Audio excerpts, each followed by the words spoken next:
같이 여러분들 오늘 함께 나눌 말씀은 믿음을 위한 더 큰 증거라는 제목으로 요한복음 5장 31절에서 38절 말씀 가지고 하나님 우리에게 주시는 주님의 뜻을 그리고 음성을 듣도록 하겠습니다. 요즘 많은 사람들은 자신을 스스로 증명하려고 합니다. 누가 나를 이렇게 홍보해 주기 전에 자기 스스로 자가 발전해서 홍보하는 거 자기 PR 시대다 이 말 나온 것은 제법 꽤나 오래된 것 같은데요. 아무튼 자신을 스스로 PR하고 스스로 남들 앞에 내가 누구인지를 증명하는 것, 그것이 오늘날 당연한 것이다. 예전 같으면 그것이 좀 무례한 일일 수도 있는데 지금은 오히려 그것이 미덕이다 라고 생각하는 것 같습니다. 그런데 여러분들 좀 아이러니하게도 있잖아요. 이 자기 스스로 자기 증명이라고 하는 이 새로운 기치를 이 시대에는 막 내세웠지만 어느샌가 사람들은 자기 증명을 하려고 할 때에 다른 사람을 통해서 자기를 증명하는 쪽으로 다시 돌아가고 맙니다. 좋아요, 구독자 수, 그것이 그 증거가 아니겠습니까?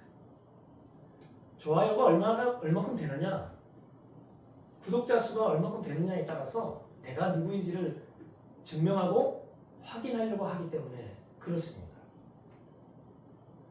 사람들이 여전히 다른 사람들의 인정과 다른 사람들이 나에 대해서 칭찬하고 증명해주는 것에 목말라 하는 것이죠. 사람들의 인정과 추천, 그것을 사람들이 그렇게 찾고 있습니다. 이처럼 사람들은 자기가 진정 누구인지 누군가를 확증하기 위해서 여전히 다른 사람들의 증언을 필요로 한다는 말이죠. 제가 요즘에 아주 작년부터 이렇게 교회를 개척을 했습니다. 교회를 개척하고 교회 개척자로서 가장 절실하게 느끼는 것 중에 하나가 뭐냐면 재정적인 필요도 있고 여러 가지 필요가 있겠습니다만 가장 핵심적인 느끼는 필요는 핵심 지지그룹이 필요하다라는 생각이 드는 것이죠. 교회 개척자를 정말 증언할 수 있는 사람, 그 사람이 누구인지를 이렇게 뭔가 지지하고 추천해 줄 수 있는 사람, 이 핵심 지지그룹이 있느냐 없느냐에 따라서 교회가 개척되어지고 세워지는데 많은 영향을 끼친다는 것을 절감하고 있는 것 같습니다. 교회가 한때 부흥하던 시대 있잖아요. 그리고 그때 교회 지도자들, 교회 안에서도 그렇고 심지어 교회 밖에서도 나름 존경받던, 지금으로부터 적어도 한 30년, 40년 전, 그때는요 교회 개척자들이 그렇게 교회 개척 멤버가 꼭 있으면 좋겠지만 없어도 교회가 세워지고들 했다고 합니다. 핵심 지지그룹이 그렇게 절대 필수적인 것은 아니었다라고 많은 선배 목사님들이 얘기를 하는 것 같습니다. 그런데 하지만 지금은 방금도 얘기한 것처럼 상당히 까다롭고 복잡한 여러 가지가 섞여 있는 것 같습니다. 한 사람이 자기를 PR하는 데 있어서 쉽지 않는 시대가 된 거예요. 그 사람이 누구인지를 많은 사람들은 다양한 루트를 통하여서 시간을 통해서 검증하려고 하는 것 같습니다. 그래서 주변에 요즘에 어느 정도 교회를 개척했는데 교회가 세워지는 곳을 보면 어느 정도의 이미 유명세를 가지고 있거나 아니면 소수지만 강력한 그 목회자를 향한, 개척자를 향한 지지그룹이 있을 때 교회가 부흥하고 세워지는 것 같다라는 생각을 합니다. 아무튼 제가 드리고 싶은 말은 우리가 지금 살아가는 이 시대는요, 자기가 진정 누구인가를 확증하기 위해서 다른 사람들의 증언이 상당히 필요하다라는 결론을 내릴 수 있죠. 오늘 본문에 예수님도 어떤 면에서는 타인을 통한 자기 증명을 인정하는 모습을 보여주고 있죠. 31절, 32절입니다. 같이 한번 읽겠습니다. 시작. 내가 만일 나를 위하여 증언하면 내 증언은 참되지 아니하되 나를 위하여 증언하시는 이가 따로 있으니 나를 위하여 증언하시는 그 증언이 참인 줄 아노라. 여기 예수님 뭐라고 합니까? 내가 만일 나를 위하여서 내 스스로 나를 증언하면, 자천하면 내 증언은 참되지 않다라고 말씀하셨어요. 주님이 왜 참되지 않다라고 하셨을까요? 여러 가지 이유가 있습니다. 이 본문을 두세 사람의 증인이 필요하다라고 하는 그 구약의 율법의 기준으로 보는 경우도 있지만 또 그렇게 보지 않고 다르게 보는 많은 또 견해들이 있는데 오늘 보니까 이렇게 볼 수 있습니다. 자신이 자기를 증언하는 것에는 한계가 있다라고 하는 것이죠. 자기가 어떤 중요한 아주 대단한 엄청난 이야기를 하고 선언을 한 다음에 그 선언이 그 사람의 주관적인 확신, 단지 자신이 옳다고 믿고 말하는 것들 뿐이라면 우리가 그것을 어떻게 참으로 말할 수 있겠습니까? 그럼 그 사람의 주관적인 판단일 수 있지 않겠습니까? 여러분들, 세상에는요, 어떠한 사실이나 어떠한 진리에 대해서 자신이 옳다고 믿고서 강하게 그것을 믿고 살아가는 것, 그것을 우리는 신념이라고 말합니다. 다른 사람은 그걸 중요하게 여기지 않지만 나는 유독 그것을, 그 원리를, 그 기준을 철떡같이 믿는 것, 내 인생에 뭔가 변함없는 하나의 원칙으로 믿는 것, 그것을 우리는 신념이라고 말하죠. 세상에 많은 사람들이 다 오른쪽으로 가도 그 사람은 신념이 있어서, 그죠? 아니라 말하며 반대편으로 걸어가는 사람, 세상의 시류에 휩쓸리지 않고 그리고 유행에 휩쓸리지 않고 자기의 신념을 쫓아가는 사람들, 가끔 보면 좀 멋있어 보이지 않습니까? 주관이 뚜렷한 사람 말이죠. 그리고 일관성 있는 사람, 멋스러워 보이기도 하지만 근데 여러분들, 그 사람이 정말 그렇게 신념을 가지고 시류에 쫓기지 않고 쫓아가지 않고 혼자 그 길을 간다고 해서 그 사람에게 모든 것이 괜찮겠습니까? 안전하겠습니까?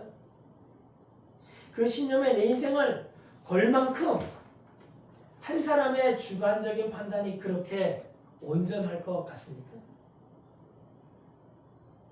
그렇지 않을 수도 있어요. 그러니 내가 만일 나를 위하여서 증언하면 그 증언은 나만의 생각이기 때문에 온전하지 않을 수 있다라고 하는, 그러므로 누군가로부터 증언이 필요하다라고 하는 이 예수님의 말씀은 우리가 잘 들어볼 필요가 있습니다. 이 말씀을 하신 다음에 예수님이요, 거기 모여든 유대인들과 바리새인들에게 너희가 요한에게 사람을 보내지 않았느냐 하면서 세례 요한을 거명하죠. 33절 보겠습니다. 같이 읽겠습니다. 시작. 너희가 요한에게 사람을 보내매 요한이 진리에 대하여 증언하였느니라. 여러분들, 여기서 진리라고 하는 것은 요한이 말했던 예수님을 말하는 것이죠. 요한이 예수님에 대해서 아주 적극적으로 증언하고 추천한 사람이라는 것을 우리는 복음서를 통해서 알 수 있습니다. 심지어 요한이 있잖아요, 자신의 제자들마저도 자기를 떠나 예수 그리스도께로 보내는 정도까지 예수님을 증언하고 추천한 것을 보게 됩니다. 이 요한의 이야기를 우리가 오늘 다 할 수는 없지만 간단하게 요약해보면 구약에서 말하고 있는 그 오실 그분이 진짜 우리 가운데 가까이 왔다, 천국이 가까이 왔다라고 선포했어요, 세례 요한이.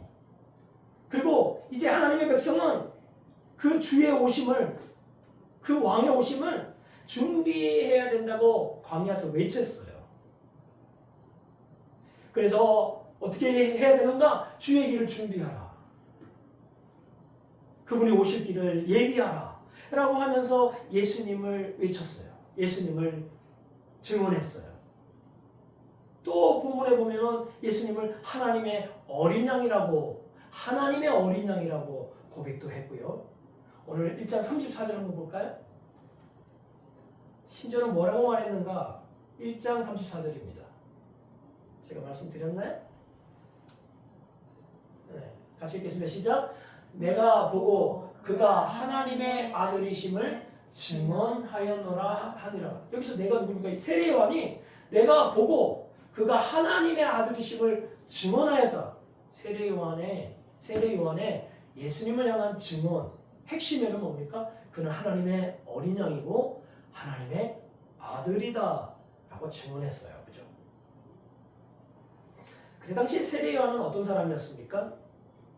네, 유대인들이 인정하던 사람이었어요. 세례 요한이요, 소위 말하면 중원의 고수였습니다. 영적 고수였습니다. 그래서 많은 유대인들과 많은 바리새인들마저도 회개를 외쳤던 그 세례 요한에게 가서 그분 앞에 가서 머리를 숙이고 요단강에 침례를 받고 세례를 받고 말이죠. 그렇게 한 것을 보면 세례 요한은 그때 당시에 바리새인들 유대 사회가 인정하던 사람이었어요. 선지자였어요. 오늘 예수님께서 아까 증언하시는 이가 따로 있다라고 말할 때 그분이 바로 세례 요한이었구나 라고 생각할 수 있지 않겠습니까?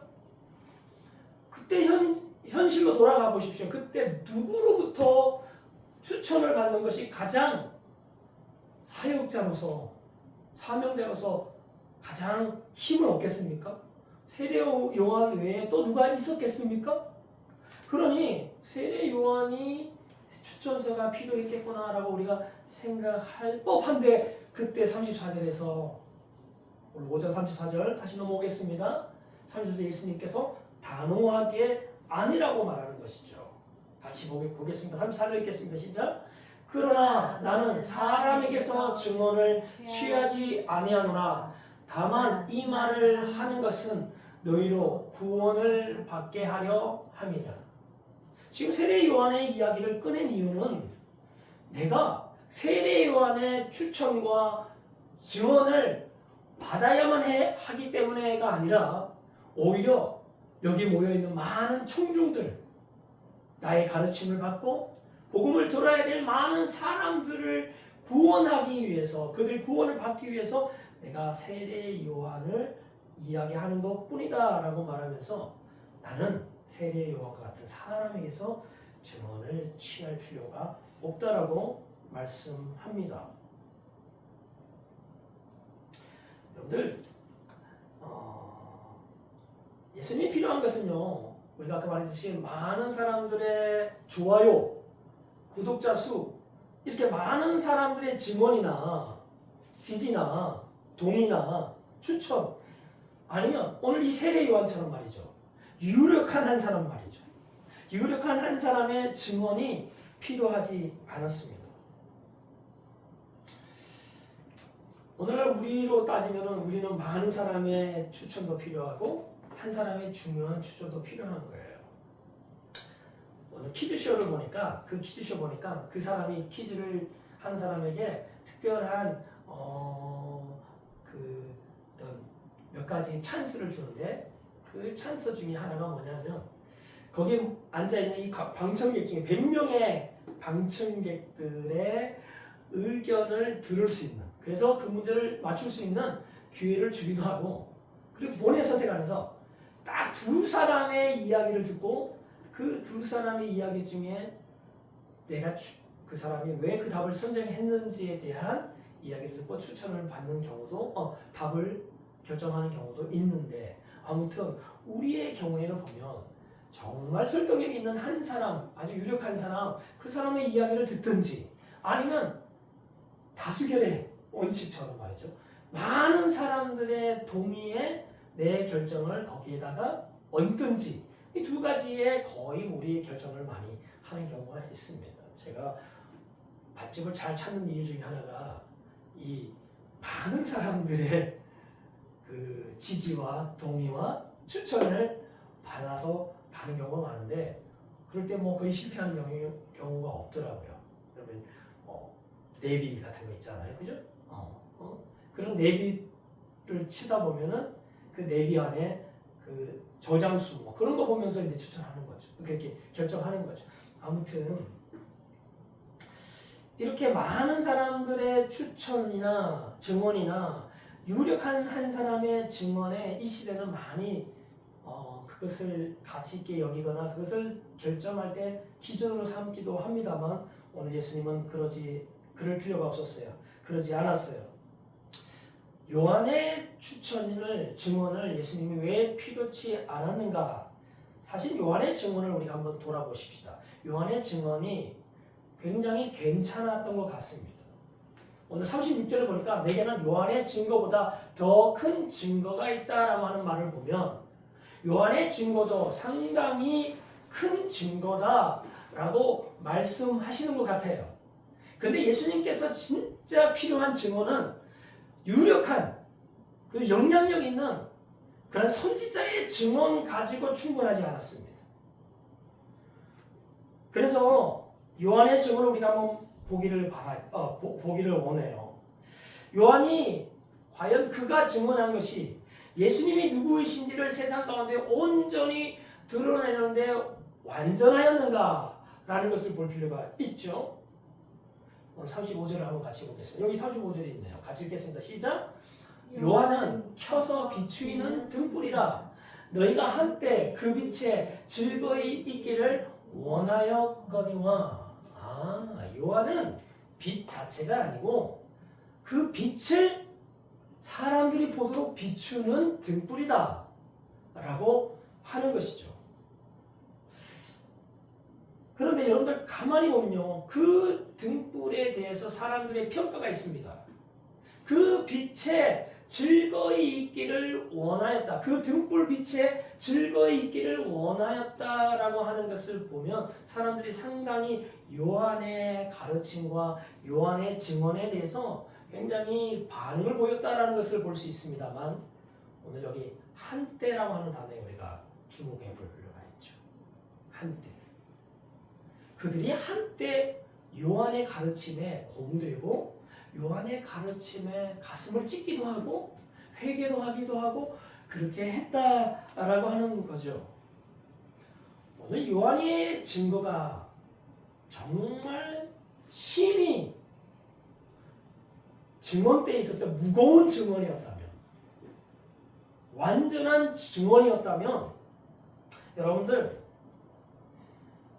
과연 예수님의 공생의 초기에 이 유대 사회와 예루살렘의 분위기가 어떻게 바뀌었을까요?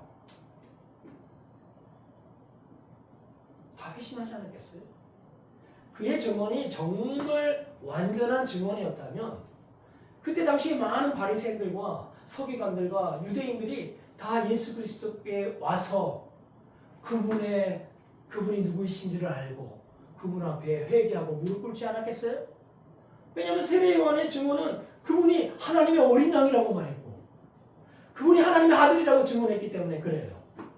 그런데 그들의 반응은 뭡니까? 한때 그 빛에 즐거이 있었을 뿐이다 라고 말하는 겁니다. 여러분들 이 한때 즐거이 있었던 한 사람을 우리가 잠시 보려고 해요. 마가복음 6장 20절입니다. 마가복음 6장 20절 같이 읽겠습니다. 시작! 헤롯이 요한을 의롭고 거룩한 사람으로 알고 두려워하여 보호하며 또 그의 말을 들을 때에 크게 번민을 느끼면서도 달갑게 들음이로라. 네, 번민을 느끼면서도 그 말씀을 아주 기쁨으로 달갑게 달콤하게 잘 듣던 한 사람이 있었습니다. 그 사람이 누굽니까? 헤롯 대왕이었어요. 헤롯 안티파스였어요. 그런데 이 사람이 그 요한의 이야기를 듣고 크게 번민을 하며 회개까지 갔습니까? 예수 그리스도께 가서 예수 그리스도의 제자가 되었습니까? 아니죠.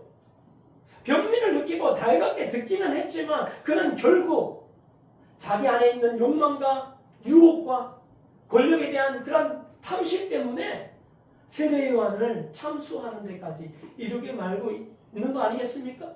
그러니 오늘 이 말씀처럼 말이죠.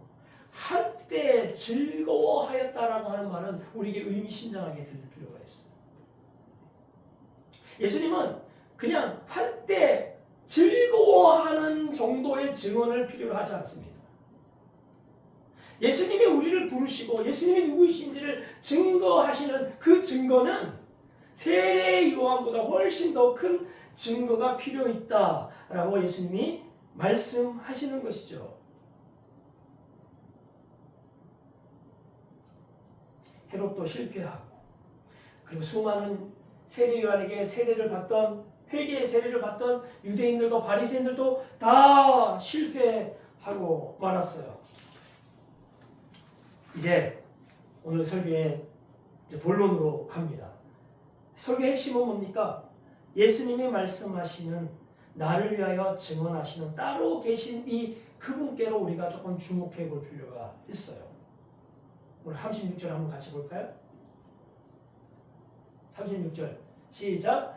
내게는 요한의 증거보다 더 큰 증거가 있으니 아버지께서 내가 이루도록 주신 역사 곧 내가 하는 그 역사가 아버지께서 나를 보내신 것을 나를 위하여 증언하는 것이니라.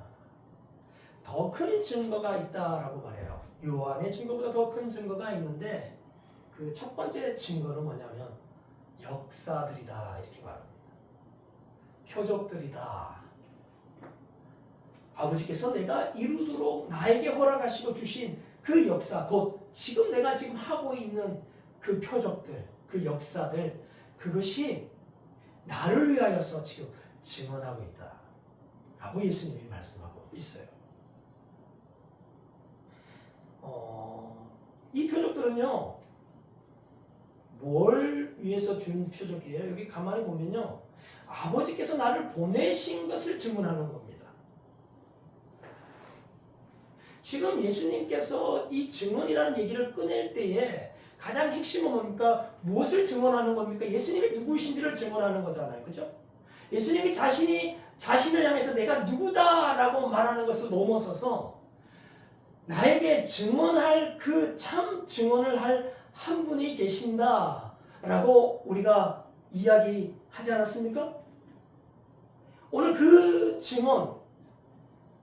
증언의 첫 번째가 뭐냐면 내가 지금 하고 있는 이 역사들, 이 일들 그것이 내가 하나님께로부터 보냄을 받은 자라는 것을 증언하고 있다라고 말하고 있는 것이죠.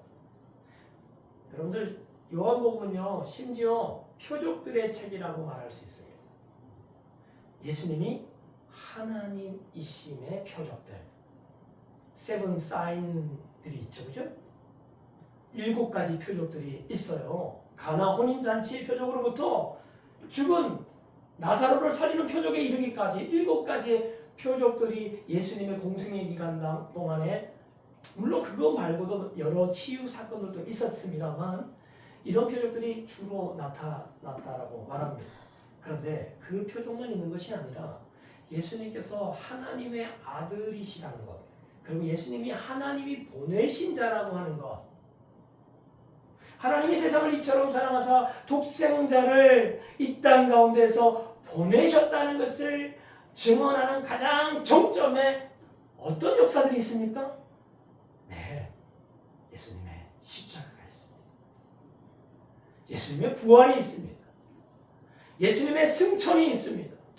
오늘 이 세 가지가 오늘 주님이 말씀하시는 아버지께서 내가 이루도록 주신 역사들이다 라고 말해주고 있어요. 이제 우리는 그 복음의 역사들을 보면서 무엇을 깨닫습니까? 예수님이 더 이상 하나의 세례요한 같은 선지자가 아니라 탁월한 성인 정도가 아니라 누구라고 믿어집니까? 하나님의 아들이라고 믿어지지 않습니까? 예수님은 하나님이 이 땅을 그처럼 사랑하셔서 독생하시는 하나밖에 없는 아들도 아낌없이 보내신 하나님의 독생자 아들이시다 라는 것이 드러납니다. 우리는 그 역사들을 통하여서 뭘 깨닫습니까? 그 역사들을 통해서 하나님이 누구이시며 아들이신 예수님이 누구이신지를 깨닫게 되는 거예요. 예수님은 하나님과 어떤 관계에 있는지를 깨닫게 되는 것입니다. 제가 얘기했잖아요. 예수님은 빛이십니다. 근데 예수님이 누구이신지를 지금 하나님이 증언하고 계세요. 나를 위하여 증언하시는 이가 따로 있으니 나를 위하여 증언하시는 그 증언이 참인 줄 아노라. 목사님, 지금 하나님이 증언이라고 했는데 오늘 지금 우리가 막 읽었던 그 내용, 방금 읽었던 내용은요, 예수님이 행하신 역사인데요 라고 말할 수 있습니다. 그죠? 예수님이 하신 역사이지만 여러분들 하나님의 증언을 우리 가운데 진짜 우리의 것이 되게 만드는 것은 예수님의 역사예요. 하나님이 누구이신지를 우리 가운데 온전히 보여주시는 분은 예수님이시죠. 예수님 제가 지난주 설교했잖아요. 순종은 뭐라고요? 순종은 능력이라고 그랬어요. 순종은 사랑이라고 말했습니다. 하나님이 하신 일들을 이 땅 가운데서 온전히 이룰 수 있는 그것은 그 어떤 인생도 행할 수 없는 오직 능력의 역사인 줄 믿습니다. 그 어떤 인생도 행할 수 없는 완전한 사랑의 역사인 줄 믿습니다. 그러므로 예수 그리스도가 이 땅 가운데서 하나님이 이 땅 가운데 보여주시고자 하신 그 사랑을 이루기 위하여서 십자가에 오르시고 부활하시는 그 능력을 보여주시고 그리고 십자가에 오르실 만한 완전한 사랑을 보여주심으로 인하여서 하나님이 우리에게 그 하나님이 증언하신 그 증언이 우리 가운데 온전히 전달되어지는 줄 믿습니다. 하나님이 우리 안에서 우리 가운데 증언하시는 분이시죠. 예수님 안에서 증언하시는 분이시죠. 우리가 여러 가지 표적을 보고 여러 가지 사건을 보지만 그것이 우리로 하여금 참으로 온전한 신앙 가운데 나아가는 것이 아니라 오늘 설교 제목처럼 믿음을 위한 더 큰 증거, 그 증거는 하나님께서 직접 증언하시는 것인데 우리 안에 따로 계시는 그분이 증언하시는 것인데 그 증언은 예수 그리스도의 완전한 순종의 역사들을 통하여 우리의 것이 되는 줄 믿습니다. 우리가 그제서야 피조물인 인간이 하찮은 인생이 그 영광스러운 하나님을 알아가는 것이죠. 만약에 예수 그리스도께서 자의적으로 주관적인 것으로 하나님에 대한 이야기를 했다면 우리가 그것을 다 믿을 수가 없어요. 근데 예수님이 하신 말씀은 뭡니까? 하나님이 그에게 부탁하신 그 모든 능력이 아니고서는 완전한 사랑이 아니고서는 할 수 없는 그 일들을 행하심으로 그분이 하나님이 참으로 누구이신지를 우리 가운데 온전하게 증거하시는 분이신 줄 믿습니다. 그래서 하나님의 증언이 예수님에 통하여서 예수님의 이 놀라운 역사를 통하여서 우리에게 증거되어지는 것이죠. 우리가 이제 이 역사를 통해서 뭘 깨달아야 됩니까? 하나님이 누구신지 예수님을 누구신지를 알아야 될 필요가 있어요. 그 일을 행하셨으니 대단하다가 아니라 도대체 예수님이 누구이시길래 하나님 누구이시길래 이 아들이신 예수님을 이 땅에 보내셨는가? 이 하나님과 예수님의 관계에 대해서 이해가 되고 하나님의 아들을 보내신 게 진짜라는 게 믿어지기 시작하는 것이죠. 신앙의 핵심은요, 하나님이 아들을 보내신 것을 믿는 겁니다. 하나님이 이 땅 가운데 대속제물로 아들을 진짜 보내신 것이 믿어지는 게 신앙의 핵심이에요. 하나님이 세상을 이처럼 사랑하사 독생자를 주셨으니 요한복음 3장 16절의 말씀처럼 말이죠. 진짜 그것이 내 마음에 믿어지기 시작하는 것이죠. 그렇다면 예수님께서 이제부터 공생의 기간 동안 복음서를 통하여서 이 땅 가운데에서 행하신 모든 일들 있잖아요. 그 일들은 더 이상 예수님의 일이 아니에요. 누구 일이에요? 하나님의 일로 믿어지기 시작하는 것이죠.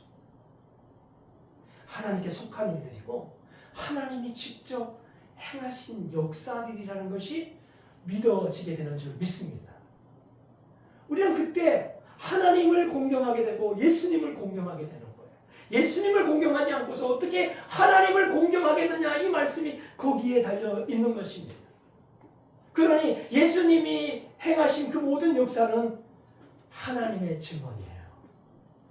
하나님께서 온전히 예수 그리스도를 통하여 우리 가운데 당신이 누구이신지를, 하나님을 아는 빛을 예수를 통하여서 우리에게 비춰주신 줄 믿습니다. 우리는 성경을 통해서 이제 하나님을 아는 거죠. 하나님은 이처럼 예수님 안에서 증언하시는 분이었어요. 그리고 그 예수님을 통하여 우리 안에 증언하시는 분이신 줄 믿습니다. 이것은 예수님을 통하여 하나님께서 드러나시는, 예수님을 사역을 통하여 예수님이 누구이신지를 드러내시는 사역을 통한 간접적인 증언이라고 본다면, 제가 오늘 이제 여러분들과 얘기하려고 했던 것은 두 번째, 직접적인 증언이 있습니다. 예수님의 3년간의 사역은 간접적이라면, 간접적 증언이라면 하나님이 직접적으로 우리에게 증언하시는데 37절 38절을 보겠습니다. 같이 읽겠습니다. 시작. 또한 나를 보내신 아버지께서 친히 나를 위하여 증언하셨느니라. 너희는 아무 때에도 그 음성을 듣지 못하였고 그 형상을 보지 못하였으며 그 말씀이 너희 속에 거하지 아니하니 이는 그가 보내신 이를 믿지 아니함이라. 자, 여기 보니까요. 또한 나를 보내신 아버지께서, 또한 나를 보내신 아버지께서 나를 위하여 증언하시는 이가 따로 있으니 그 아버지께서 말이죠. 친히 나를 위하여 증언하셨다. 라는 말은 무슨 말일까? 라는 생각을 해봅니다. 많은 신학자들은 이것을 몇 가지로 이야기를 하고 있는데, 첫 번째가 예수님이 세례를 받으시는 그 예수님께 그때 그 순간에 하늘로부터 직접 말씀하시죠. 너는 누구냐? 너는 내 사랑하는 아들이라. 내가 너를 기뻐하노라. 그 음성은 아무도 듣지 못했어요. 성령이 비둘기같이 내려와서 예수님께 향하여서 예수님께 아주 개인적으로 친히 하신 말씀이거든요. 그런데 우리는 늘 우리 가운데 내가 누구인지를 다른 많은 환경과 사람들로부터 찾으려고 해요. 얼마나 많은 사람들이 나를 지지하는가? 얼마나 많은 사람들이 나에게 좋아요를 보내는가? 얼마나 유력한 사람이 나를 인정해 주는가? 여기에 자기 정체성을 찾으려고 해요. 그런데 오늘 성경은 그렇게 말하지 않습니다. 내 안에 내가 사람에게서 증언이 필요 없고 취하지 않고 나를 위하여 증언하시는 이가 따로 있으니 그 증언이 참되도다 라고 말했던 그 하나님의 증언은 다른 환경적으로 주어지는 것이 아니라 그에게 예수님께 직접 찾아가셨습니다. 너는 내 사랑하는 아들이다. 할렐루야. 하나님은 우리에게 직접 찾아오시는 분이신 줄 믿습니다. 세상이 설명할 수 없는데 내가 누구인지가 너무나 믿어지는 것이죠. 세상 사람들이 나를 돌아보지 않아도 내가 하나님으로부터 얼마나 사랑받는 아들이라는 것이 믿어지는 거예요. 내가 부족한데도, 연약한데도, 부족한 자식 그래도 여전히 이뻐 보이고 그 자식 보는 것만으로도 기뻐서 어쩔 줄 모르는 그 아빠처럼 연약한 나를 여전히 기대하시고 기뻐하시는 그 하나님의 음성을 오늘 예수님이 들은 줄 믿습니다. 공생의 초기였어요. 예수님이 뭐 대단한 일을 행하신 다음에 그 이야기를 들은 게 아니잖아요. 이제 막 세례요한으로부터 안수를 받으시고 나서 아무것도 하지 않았을 때에 너는 내 사랑하는 아들이라, 내가 너를 기뻐하노라 라고 하는 음성을 들은 줄 믿습니다. 오늘 신앙이라는 것은 그런 거예요. 여러분들, 우리에게 믿음을 위하여서, 우리의 믿음을 위하여서 무엇이 큰 증거입니까? 내가 성공하는 것이 큰 증거입니까? 내가 세상적으로 사람들로부터 인정받는 게 큰 증거입니까? 아니요. 오늘 하나님이 친히 증언하시는, 내적인 음성으로 증언하시는 증언이 우리 가운데 주어지는 줄 믿습니다. 성령 안에서 우리 가운데 말씀하시는 분이시죠. 두 번째요. 이것이 이제 믿어질 뿐만 아니라요. 이제 구약에 있는 모든 하나님이 행하신 구원의 역사들 있잖아요. 그 역사들이 이제 주님이 우리 가운데 행하신 직접적인 증언으로 들려지기 시작하는 겁니다. 여러분들, 출애굽 이야기가 더 이상 그 당시에 출애굽 백성들, 이스라엘 백성들의 이야기가 아닌 걸로 믿어지기 시작하는 것이죠. 여러분들, 이것은 성령의 역사입니다. 말씀을 통하여서 우리 가운데 하시는 말씀입니다. 성경을 읽을 때의 참 신자는 구약에 있는 이야기가 내가 마치 구약에 있는 그 출애굽에 들어간 것처럼 말이죠. 홍해에 들어간 것처럼 말이죠. 아니면은 그 다윗 같은 그 왕이 등장하여서 그 골리앗을 박살을 낼 때 거기에 벌벌 떨고 있던 그 군사 속에 들어가 있는 것처럼 말이죠.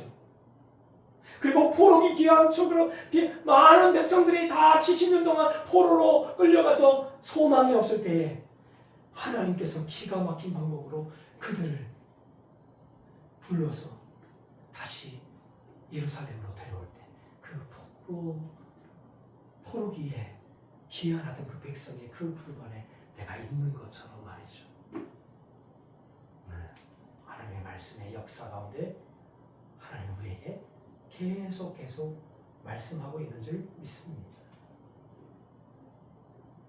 뿐만 아니라요, 우리 주변에는 예수님이 정말 누구인지를 깊이 깨달은 믿음의 형제들이 있어요.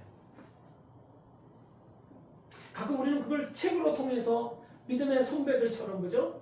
귀한 선교사님들의 그 일대기나 그런 걸 통해서 볼 수도 있어요. 그런데 우리 가까이는 정말 신실하게 살아가는 그리스도인들, 목사님들, 선교사님들의 이야기를 주일마다, 그죠? 카톡에서, 편지로, 간증으로, 영상으로 보게 될 때가 있는 줄 믿습니다. 예수님이 진짜 누구인지를 알게 된 자들, 그들의 마음에는 뭐가 있습니까? 하나님의 사랑이 넘쳐요. 그리고 자기가 누구인지를 알아요. 여러분, 믿음이라고 하는 것은 하나님을 아는 것이고 예수님을 아는 것이지만 또 하나는 뭐냐면 내가 누구인지를 아는 것인 줄 믿습니다. 내가 누구인지, 내가 얼마나 자격 없는 자인지, 그렇지만 내가 얼마나 그럼에도 불구하고 사랑받고 있는 자인지를 아는 것이 믿음인 줄 믿습니다.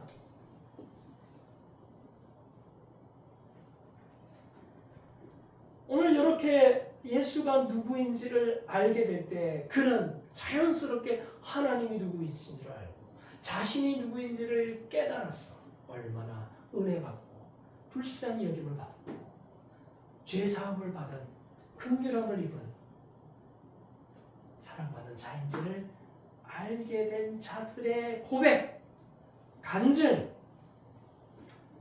그것을 통하여 주님이 지금도 우리 가운데 직접 우리 안에서 말씀하고 계시는 줄 믿습니다.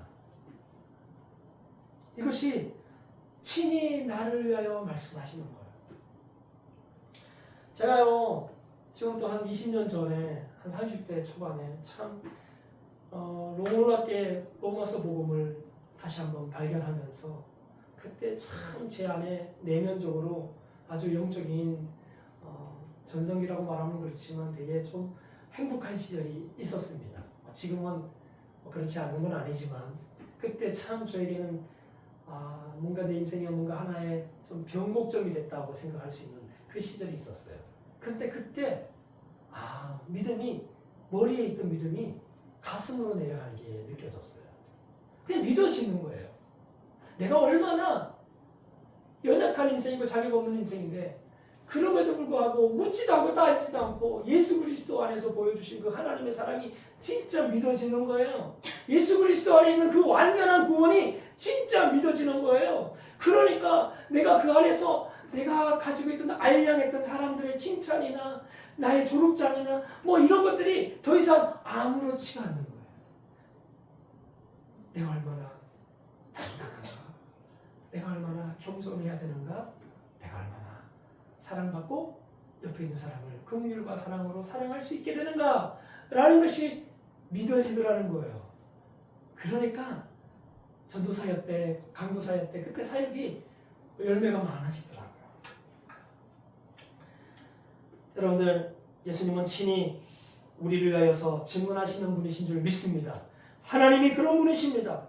친히 하나님은 우리 가운데 뭘 계속 말씀하십니까? 성경을 통하여서, 간증을 통하여서 이렇게 직접적인 방법으로 예수님이 내가 직접 보낸 자, 너를 위해서 보낸 자라는 것을 계속 증언하시는 겁니다. 다시 말해서 내가 너를 얼마나 사랑하는지, 하나님이 세상을 이처럼 사랑하사 하나님이 너를 이처럼 사랑한다는 것을 계속 증거하고 계시는 줄 믿습니다. 그러므로 신앙의 핵심은, 믿음의 핵심은 하나님께서 예수님에 대하여 증언하신 그 핵심 증언은요, 예수님은 내가 보낸 자다. 하나님이 보내신 자다. 그리고 그 신앙의 핵심은 그것을 믿는 거예요. 하나님이 이 땅에, 세상에 버려진 나를 위하여서 아들을 보내셨다는 것이 믿어지는 거예요. 하나님 나 참 사랑하시구나.